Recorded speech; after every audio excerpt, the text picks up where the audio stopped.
Bon. Alors, quels apports de la sélection à la gestion de l'enherbement? On va accueillir sous vos applaudissements, si vous êtes d'accord, Stéphane Gézéquel, directeur scientifique d'Arvalis, qui nous rejoint, ainsi que, merci, Thomas Yervac, PDG de Le Maire des Fontaines, suivi de Pierre Toussaint, directeur du développement durable d'Accéréal. Et Stéphane, on va démarrer par vous, pour poser un peu les données du problème. Bon, les problèmes d'enherbement, principalement, s'il faut le résumer, ce seraient lesquels?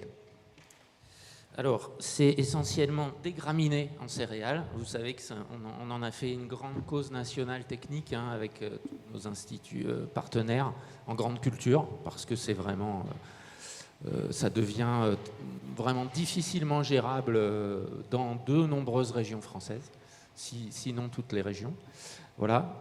Et donc ça concerne essentiellement les graminées. Alors, ça ne concerne pas que les graminées, bien sûr, il faut prendre en compte toutes les adventices. Mais le problème est criant sur les graminées. Et sur les graminées, on va cibler le raie gras et le vulpin, voilà, qui sont les deux principales graminées problématiques à ce jour. Est-ce qu'on sait chiffrer l'impact économique? Non, mais il est énorme. Quand je dis non, c'est qu'on a quelques essais, voilà, avec des différences de rendement, des choses comme ça. Mais aujourd'hui, on peut estimer que le premier facteur limitant du rendement du blé, des céréales à paille en France, en termes de pénalité de rendement, c'est la pression graminée.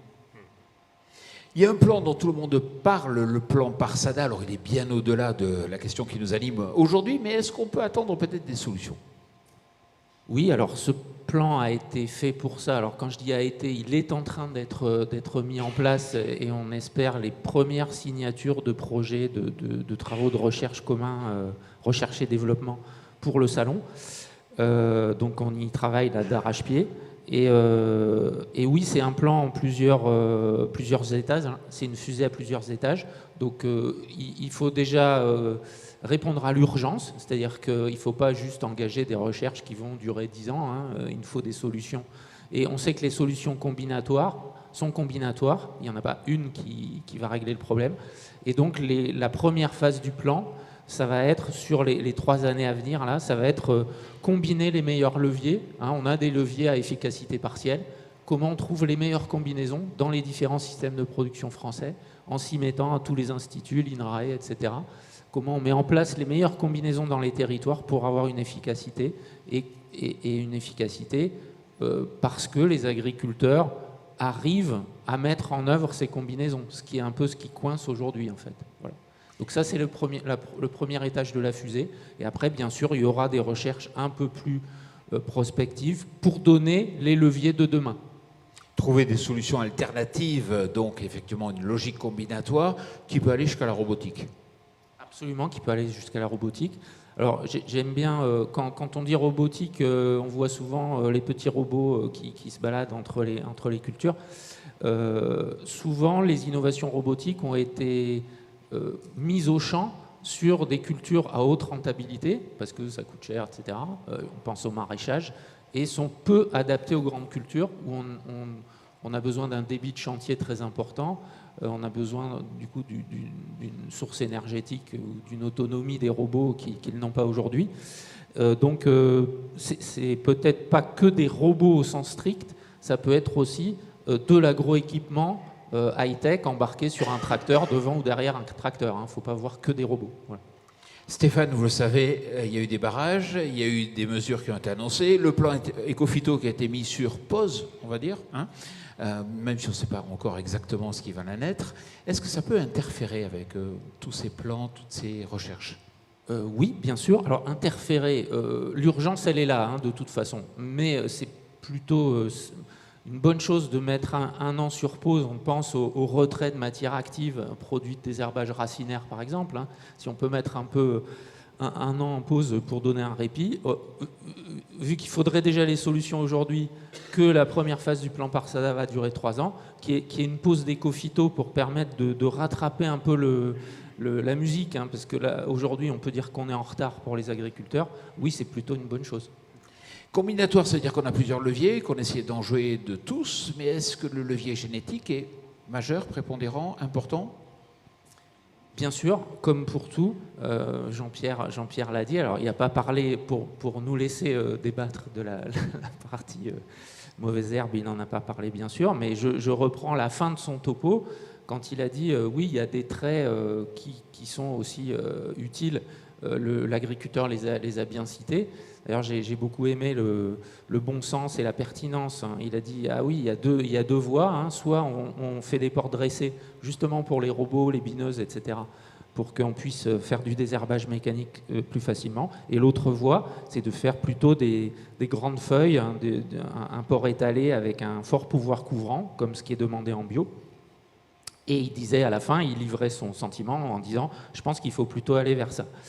Je suis assez d'accord avec lui, parce que du binage, on pourra en faire même avec des ports étalés en écartant les rangs. Et on travaille déjà à Arvalis sur des nouvelles architectures de semis, avec éventuellement des constructeurs de semoirs, pour finalement reprendre des vieux dossiers hein, qu'on avait travaillé il y a 10 ans, sur quel est le meilleur écartement pour du blé.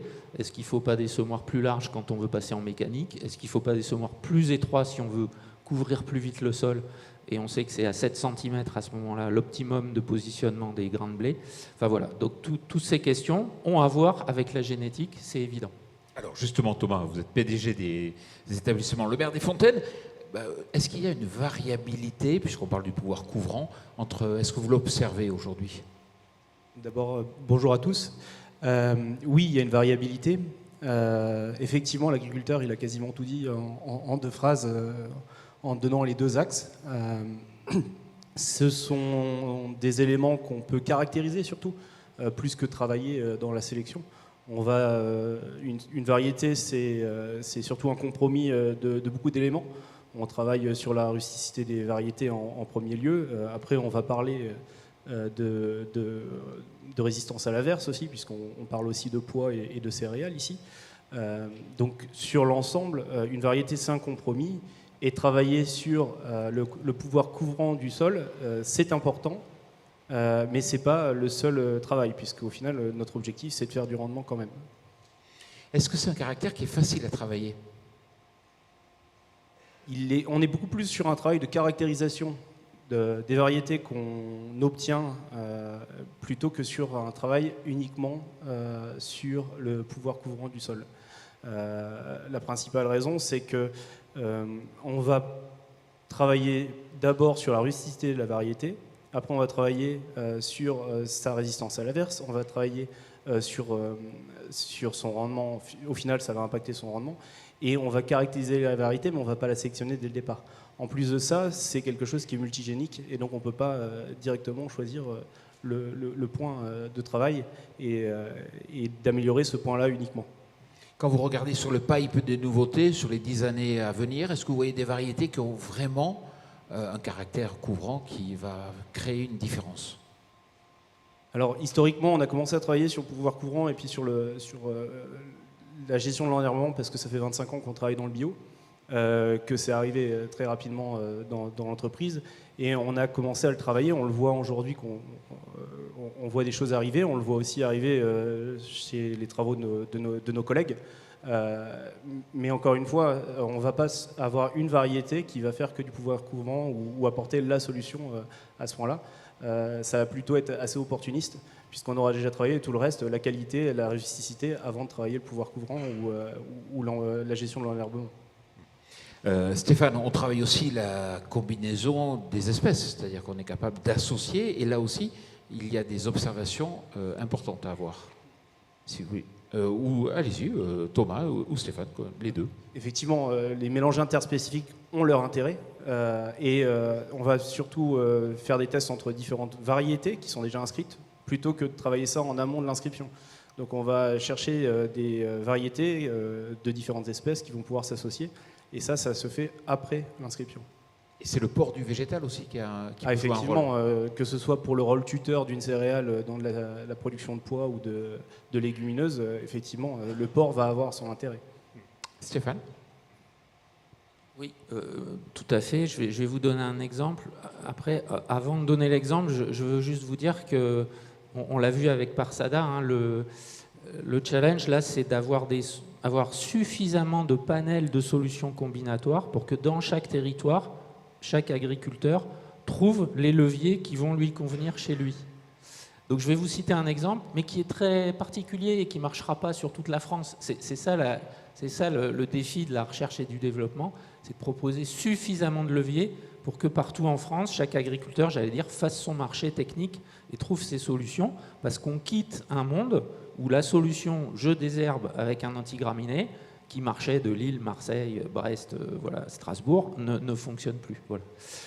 Donc je vais quand même vous donner un exemple. On a fait des essais, par exemple, en écartant, en disant, bon ben, sur les graminées notamment, les outils qui venaient du bio, la RC-Tri, la houe rotative, ne marchent pas bien sur les graminées. Donc il faut biner, si on veut avoir un désherbage efficace en graminées. Donc comment on fait pour biner du blé, qui n'est pas une culture qu'on est habitué à biner? Eh ben, on va écarter.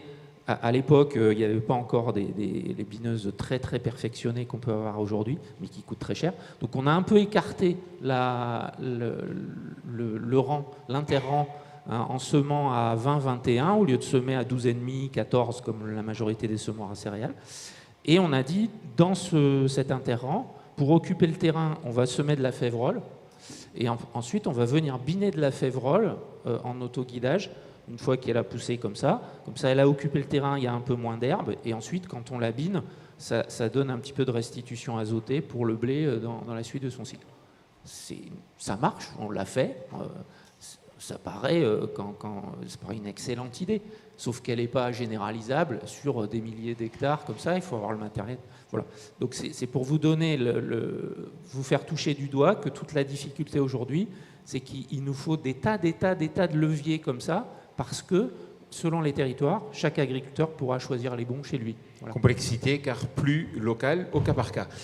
Pierre, vous, les légumineuses, pour vous, c'est clair, chez Axéréal, c'est une solution ou une partie de la solution? Effectivement, bonjour à tous, c'est une partie de la solution, et notamment avec les pois, puisque dans le projet Intact, nous développons la production de pois. C'est 10 000 tonnes de pois pour la récolte 2024 et 30 000 tonnes de pois pour la récolte 25, c'est-à-dire une multiplication de plus de 2 sur le périmètre Axéréal. Mais ce qui est intéressant, c'est, et je reprends les propos de Stéphane, c'est une solution agronomique sur notre problématique que nous évoquons, mais elle est à 2 conditions finalement. La première, c'est que les pois soient intégrés comme culture principale, sinon on n'aura pas l'effet désherbant que l'on peut avoir sur la rotation. Et le deuxième, c'est que ça rentre dans un schéma d'agriculture régénérative, là aussi où le pois apporte déjà sa part, ça contribue, mais ça rentre dans un schéma global de solutions combinatoires. Je reprends ce terme parce que c'est vraiment ça, avec une couverture de sol en interculture sur la réflexion globale de l'assolement, et finalement le pois va revenir que tous les 5 ou 6 ans sur la même parcelle. Donc il faut bien l'intégrer dans une dimension globale, une réflexion globale de l'assolement pour l'agriculteur, dans le cadre, pour nous, d'une agriculture régénérative. Et pour vous, il fallait solutionner peut-être l'équation moindre rentabilité des protéagineux, et vous avez pris le problème à bras-le-corps. Alors effectivement, on a pris le problème dans le sens déjà d'un projet industriel, hein, qui est le projet d'Intact, qui est de développer finalement l'offre en termes de protéines végétales à partir de légumineuses, mais aussi, puisque c'est un coproduit important, en termes d'alcool à partir de l'amidon, donc de fermentation d'amidon, pour l'industrie du luxe et les spiritueux, l'industrie du luxe, les parfums et les spiritueux. En partant de pois dans le cadre d'agriculture régénérative, on est effectivement sur un sujet de production bas carbone, donc on rejoint la table ronde de tout à l'heure, où effectivement, finalement, on va aller chercher différents leviers pour l'agriculteur. 30 000 tonnes de pois, c'est à peu près 7 000, 8 000 hectares de production. Ça veut dire que c'est entre 60 et 75 000 hectares de production en agriculture régénérative. Aujourd'hui, il y a une demande des clients, il y a une demande des industriels, ça a été un peu évoqué tout à l'heure dans le cas d'Heineken, mais c'est vrai dans toutes les filières. Hein. Et il y a une demande, et on l'a dit aussi, de production bas carbone. Non seulement sur des crédits, mais sur des facteurs d'émissions que l'on peut intégrer dans le scope 3 pour les entreprises qui s'engagent. Et donc l'intérêt dans cette équation économique pour l'agriculteur, c'est d'aller primer la production du pois en tant que tel, et c'est le projet industriel que l'on porte via Intact, et c'est de l'accompagner en allant valoriser les autres productions de la rotation, qui sont de fait en agriculture régénérative, et que l'on rentre également dans des programmes bas carbone, notamment sur le référentiel du label bas carbone, pour aller valoriser l'ensemble de ces productions. Donc finalement, c'est tout un package que l'on propose aux agriculteurs. Mieux valoriser, ça veut dire construire une usine spécifique. Exactement, une usine spécifique tout près, vraiment au cœur du territoire d'Axéréal, à Baule, dans le Loiret. Et qui va être inaugurée. Rémunérée. L'usine, elle va être inaugurée quand? Ah, inaugurée. On parle beaucoup de rémunération. Donc mais on en parlera après aussi d'argent. Elle va être. Nous avons lancé l'inauguration de la première pierre lors de l'Assemblée générale d'Axéréal. Et puis l'inauguration, les premières tonnes de pois seront réceptionnées d'ici début 2025 sur la base de la récolte 2024. Et vous en avez. Oui, allez-y. Oui. Juste pour dire, c'est un schéma, nouveau, qui se prépare également. Et Stéphane l'a évoqué, on ne peut pas passer du jour au lendemain à ce type de pratique. Et donc nous avons commencé dès la récolte 2023 avec un groupe d'agriculteurs, à peu près 70 agriculteurs, que l'on a nommé un club ambassadeur, pour justement travailler les bonnes pratiques, expérimenter avec eux, passer du temps sur la technique et finalement revenir sur le métier de base. Et on a senti un intérêt fort de nos agriculteurs de revenir sur ce métier de base de l'agricole, du sol, parce qu'on l'a peut-être un peu laissé tomber ces 10-20 dernières années, pour réellement revenir sur ces problématiques-là. Et ce qui est intéressant, c'est qu'on vit dans un monde complexe, puisqu'on peut faire un lien entre les deux tables rondes. Vous dites il faut mieux rémunérer le carbone pour pouvoir mieux désherber, implicitement. Tout à fait, et j'avais un peu envie de réagir tout à l'heure, mais je le fais maintenant. C'est l'occasion. Donc vous disiez finalement le prix du carbone n'est pas... Voilà. Il faut savoir qu'on est sur un marché volontaire. Donc effectivement, on n'a pas une cotation toute faite du marché du carbone. En 1 an, 2 ans, le prix du carbone en termes de crédit carbone a augmenté à peu près 10 euros, 10-15 euros. Voilà. Mais finalement, le plus important, c'est pas ça. Le plus important, et ça a été dit dans une vidéo tout à l'heure aussi, avec les schémas, les obligations réglementaires, pour les entreprises, et notamment aujourd'hui les entreprises de 250 personnes, qui doivent établir leur bilan carbone et qui doivent décarboner non pas en achetant des crédits pour compenser, mais directement sur leur chaîne de production, le scope 3 qui a été évoqué tout à l'heure, et donc sur les marchandises qui sont achetées. Et donc c'est là que nous avons vraiment une opportunité, nous, le monde agricole, par la réduction des émissions, par la séquestration, parce qu'il faut bien intégrer la séquestration. On est un des acteurs qui pouvons le faire, et ça c'est aussi une opportunité, et donc d'aller proposer à notre aval, aux industriels, des productions bas carbone, et cette fois-ci en allant chercher la vraie valeur pour que l'équation soit vraiment équilibrée pour l'agriculteur. Thomas, vous défendez la génétique, mais vous dites attention à la génétique, ce n'est qu'une partie de la solution. Vous aussi, vous devez avoir une approche globale avec l'agronomie. Effectivement, ce que vous dites, c'est très rassurant, et on revient à la conclusion de M. Caen tout à l'heure. La génétique, c'est une partie de la solution, mais elle ne fera pas tout. Et le fait que ça puisse être intégré dans les rotations, c'est là où on peut effectivement exprimer au mieux la génétique et l'intérêt pour la régénération du sol, puisque effectivement, c'est le cœur du problème. Alors je suis tout à fait d'accord avec ça. Si on prend l'exemple du blé, et ça a été évoqué tout à l'heure, évidemment on n'aura pas le même résultat entre un blé sur blé et un blé après pois. Et d'ailleurs certains clients nous disent mais ça nous intéresse d'acheter votre blé après pois. Donc voilà, ils ont compris le système. Donc c'est vrai. En même temps, la génétique, elle est indispensable. Donc de le travailler la rotation à l'espèce, c'est une réflexion qui doit maintenant être absolument menée par les agriculteurs, et ne plus réfléchir seulement la marge brute sur la culture, mais la marge à l'échelle de la rotation, ça c'est un fait.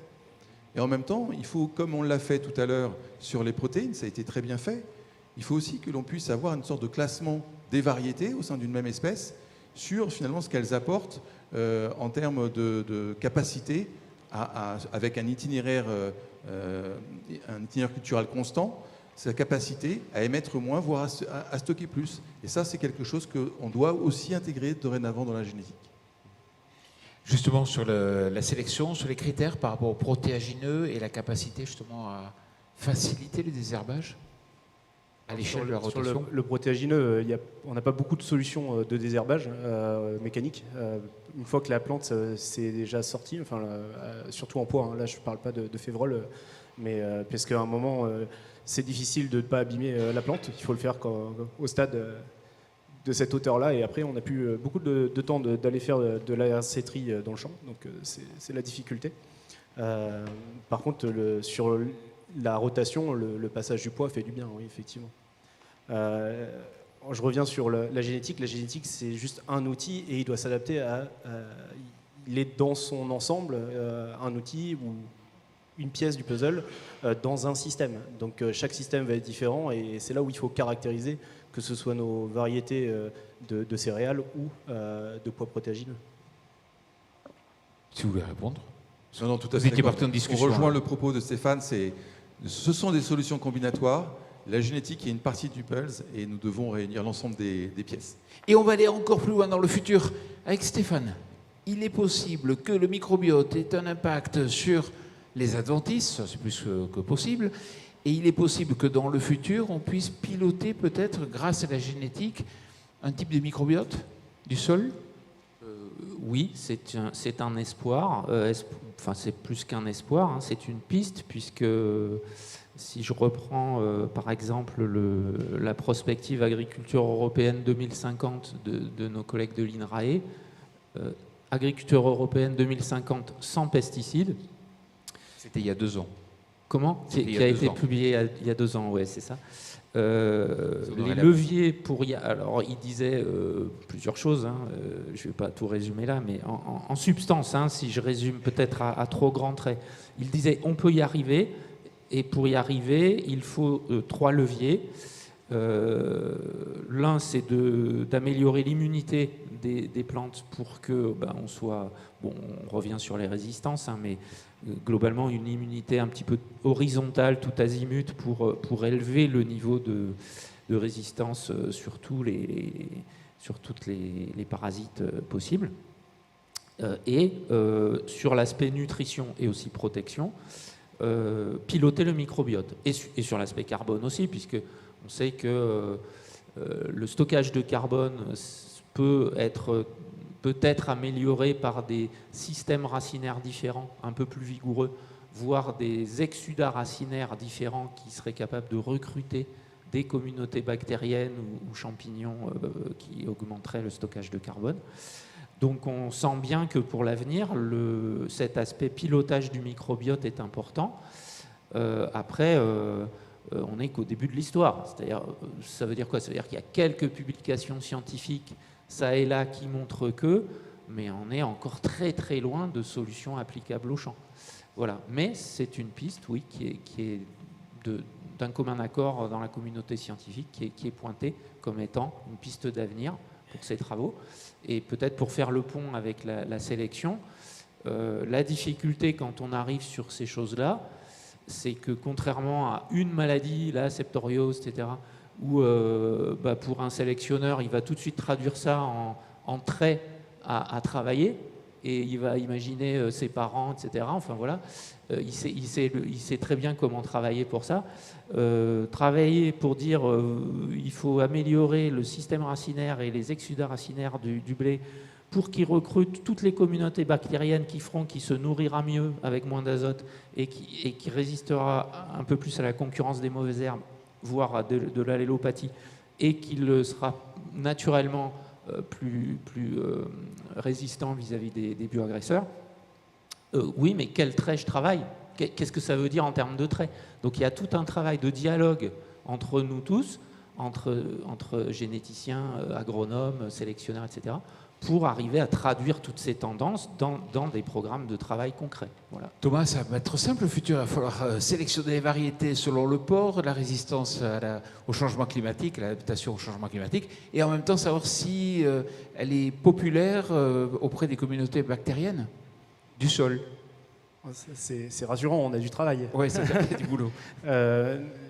Effectivement, la partie racinaire, on en a parlé un petit peu hier, il y a aujourd'hui des capteurs dans le sol qui permettent d'aller suivre un petit peu les racines.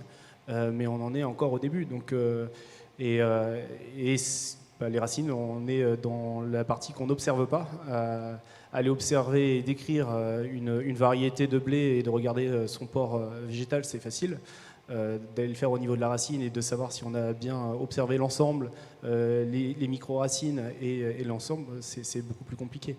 Donc effectivement, il reste du travail. Il reste du boulot. Stéphane, moi je me dis, le réchauffement climatique, ça pose des problèmes aux cultures, ça a posé des problèmes aussi aux adventices. Ça serait logique. Oui, mais elles sont beaucoup plus nombreuses et beaucoup plus variées. Donc la nature ayant horreur du vide, Donc on ne peut rien espérer de ce côté. Voilà, Oui. tout scénario climatique va certainement déclencher. Alors on le voit davantage peut-être sur les ravageurs que sur les insectes, que sur les mauvaises herbes, mais ça vaut aussi pour les mauvaises herbes. Je rappelle juste qu'il n'y a pas si longtemps, on disait encore un levier contre le régras ou le vulpin, c'est vous faites 2 ans de culture d'été. Et puis c'est bon, dans votre rotation, parce que le taux annuel de décroissance est élevé, donc la graine de régras, 2 ans après, elle est plus trop capable de germer. C'est fini tout ça. Le régras, il lève n'importe quand dans l'année. Et plus le changement climatique arrive, plus le régime de pluie est aléatoire, et quand il fait sec, évidemment, il ne lève pas. À la première pluie, il lève n'importe quand dans l'année. Voilà. Donc on voit bien que le changement climatique n'aide pas pour lutter contre tout ça. Et le monde est mal fait, on le voit une nouvelle fois. Toute dernière question, on a fait des reportages un peu sur cette vision du futur, de remorques venant avec des drones à l'intérieur qui seraient capables d'aller traiter juste au démarrage les mauvaises herbes qui apparaissent, de venir se recharger en électricité et aussi en produits de traitement. Futur réaliste, irréaliste? Solution ou pas? Alors oui, des leviers intéressants, bien sûr. Alors on peut parler du désherbage ciblé. Pour l'instant, ce genre de dispositif où on va reconnaître où sont les mauvaises herbes via un drone ou via des caméras sur le tracteur ou via des capteurs dans les parcelles. Et puis après, du coup, on va déclencher, quand je dis après, ça peut être sur le même appareil, en instantané, on va déclencher des buses pour désherber juste là où il y a les mauvaises herbes. Ça c'est déjà, on le teste déjà en essai. Le problème, c'est la fiabilité, l'interconnexion avec tous les systèmes de tracteurs, de pulvérisateurs, etc. Alors, on baisse énormément l'usage des produits phyto en faisant ça pour les mauvaises herbes qui sont en tâche. Par contre, pour du régras, par exemple, je reviens toujours à mon régras. Souvent, quand on a du régras, c'est plus qu'une tâche, c'est un peu toute la parcelle. Donc ça ne va pas répondre à toutes les problématiques. C'est aujourd'hui très cher, peu fiable, donc ce n'est pas un levier à massifier. Or, je vous dis, aujourd'hui, il y a urgence. Donc oui, il sera dans la panoplie des leviers, mais il ne faut pas compter que ça se déploie comme ça très très vite partout en France. Puisqu'aujourd'hui, on le voit surtout arriver sur le repérage, par exemple, de drones, du datura, enfin des mauvaises herbes très spécifiques dans des cultures comme le maïs, par exemple, où il y a aussi un interrant qui est important. On passe à la partie questions-réponses, témoignages. Qui pose la première question? Oui, monsieur, là-bas, on va vous donner un micro.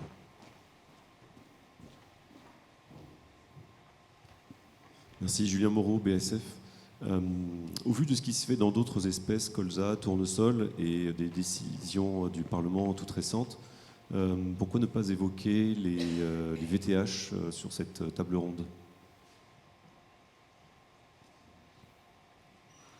Oui, on va en parler. Variétés tolérantes aux herbicides. Vous bousculez pas.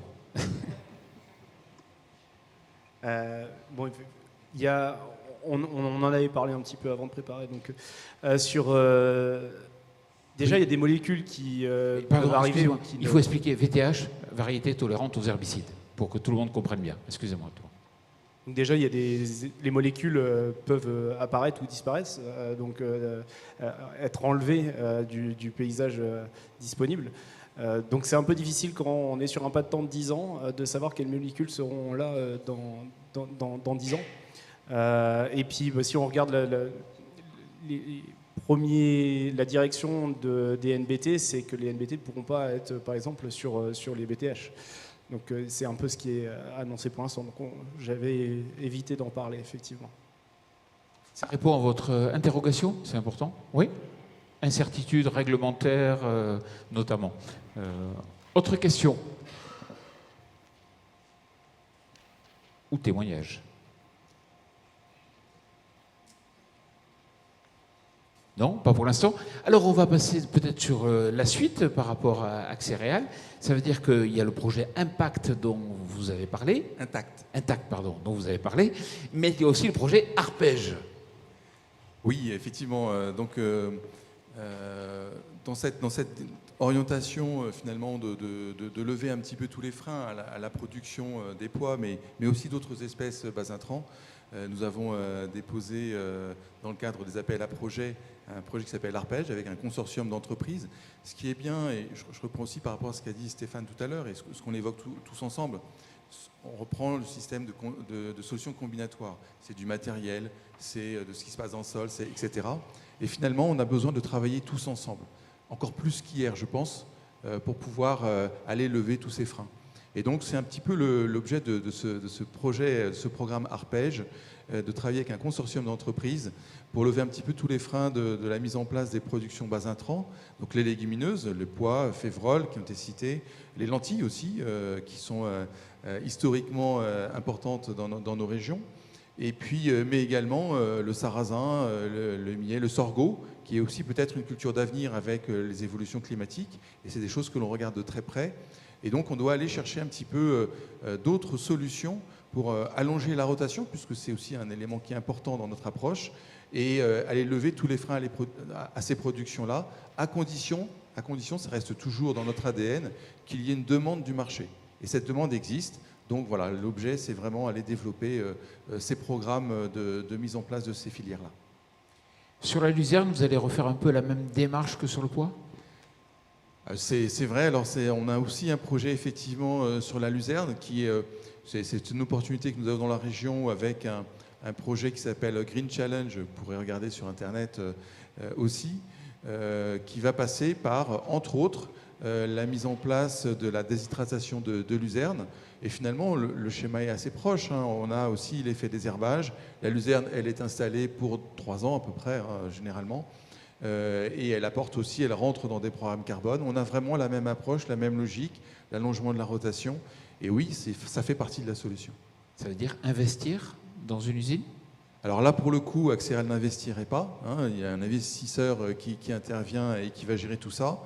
D'ailleurs, l'usine va être, entre autres, alimentée par des chaudières biomasse, par des panneaux photovoltaïques. Donc, on est là aussi sur des productions bas carbone. Et donc, pour nous, pour Axéréal, l'enjeu est d'accompagner les producteurs pour mettre en place cette production et approvisionner l'usine. Alors, ça risque peut-être de vexer un peu Stéphane, mais vous allez au Canada chercher l'expertise. Alors, on va chercher l'expertise partout où elle est.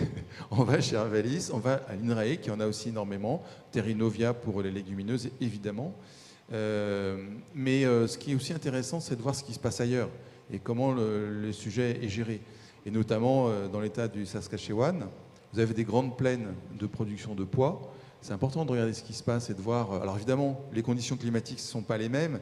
Il y a quelques semaines, il faisait moins 50. Donc j'ai pensé fortement à mon collaborateur qui est là-bas. C'est moins évident. Et donc les conditions ne sont pas les mêmes. Malgré tout, c'est intéressant de regarder que finalement tous les pois sont inoculés, par exemple. Parce qu'il n'y a pas des pistes à creuser. Voilà, il y a des pratiques. On parlait de travail mécanique ou vous avez des tunnels lumineux qui permettent de travailler le désherbage. Bon voilà, ça on ne l'a pas aujourd'hui. Est-ce qu'il y a un intérêt ou pas? Vraiment, l'enjeu n'est pas de se dire on va chercher l'expertise qu'on n'a pas chez nous.